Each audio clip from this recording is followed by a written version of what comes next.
Bwana Yesu asifiwe, Bwana Yesu asifiwe watu wa Mungu. Na kila sababu ya kumshukuru Mungu wetu ambavyo amekuwa mwaminifu kwetu na mwema kabisa. Ninashukuru Mungu kwa sababu amekuwa pamoja nasi tangu tulivyosafiri kuelekea Nairobi. Sasa tumerudi, tuko nyumbani. Lakini mtumishi wa Mungu, napenda kukujuza na kukukumbusha kwamba ratiba zetu zinaendelea.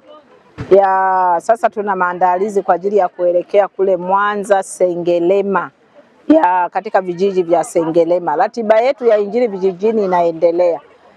Mkutano wetu utaanza tarehe 16. Kwa hiyo tuna hili wiki ambalo linaanza kesho. Niombe tu watumishi wa Mungu kwamba tunahitaji support yenu.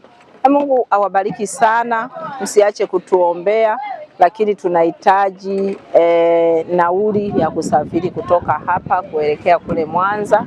Lakini tunahitaji pesa ya bando na mengine yote tunayahitaji. Mungu akubariki sana. Nataka tu nikuombee kwa wewe mtumishi wa Mungu ambaye umekuwa ukitusapoti, umekuwa ukifuatilia ratiba zetu ratiba zetu. Nikuombee. Baba, katika jina la Yesu ninakushukuru na kukutukuza. Ninaamini ya kwamba uko pamoja na mtumishi wako anayenitazama na kunisikiliza. Sasa ninatangaza baraka zako ziendane pamoja naye kwa jina la Yesu Kristo. Asante kwa sababu wewe ni Mungu, utatenda na kwa utukufu wako utafanya, kwa jina la Yesu. Amen. Bwana Yesu asifiwe. Mungu awabariki sana watumishi wa Mungu. Asanteni. Amen.